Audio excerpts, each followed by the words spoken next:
Hi everyone, I'm Virgilio Bautista. Welcome to my YouTube channel. Alright, magandang umaga muli mga kaibigan. At pag-usapan po natin ang nangyari kay dating mayor at ang kanyang city administrator na si Aldrin Cunha. Dating mayor ng Quezon City, Herbert Bautista, at ang kanyang city administrator na si Aldrin Cunha ay hinatulan ng 7th Division ng Sandigan Bayan ng guilty. Kaugnay po ito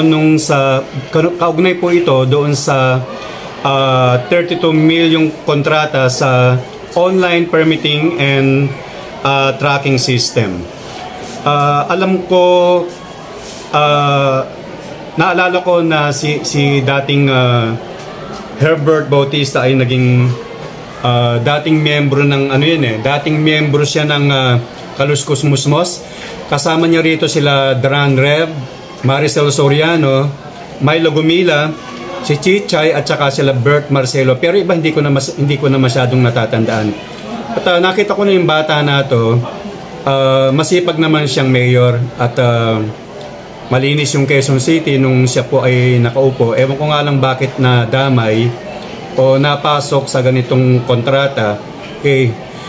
Nakakalungkot po kasi at maraming mga artista ang nai-involve sa mga kaso. Maliban dyan, bago itong kay Herbert Bautista, si Roderick Paulate, hindi po ba nahatulan din yata ng 62 taon na makukulong? Ganon din naman yung mga senador natin na kasalukuyan, nadamay din po sila sa mga usapin. Si Jinggoy, si Bong Revilla, marami pa po. Siguro kailangan advice lang po, medyo mag-ingat-ingat po tayo sa pagpasok sa mga kontrata.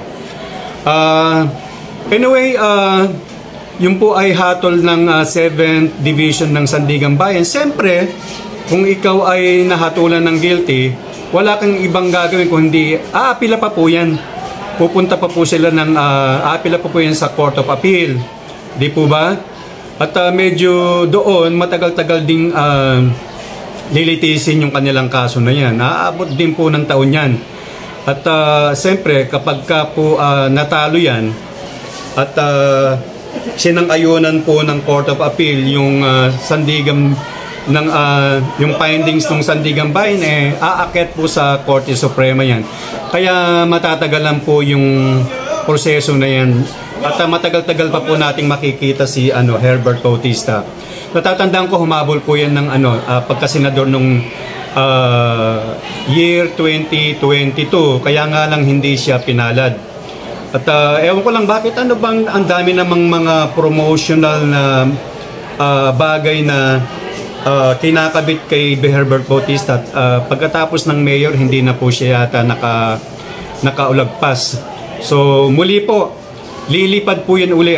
Alam na naman natin si Captain Barbel ay malakas at matibay yan, makapangyarihan din po yan, di ba? Kaya nga Captain Barbel yan gagawin po niyang lahat para nung po malinis ang kanyang pangalan. Kaya Mayor, huwag ka malungkot at malay mo at sa ibang korte palaring kang manalo.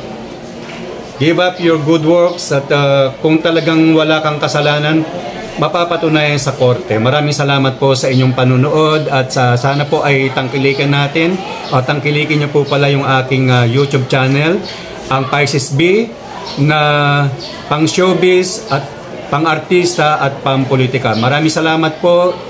God bless us all. Maraming salamat po for watching. Please subscribe naman po. See you on my next video.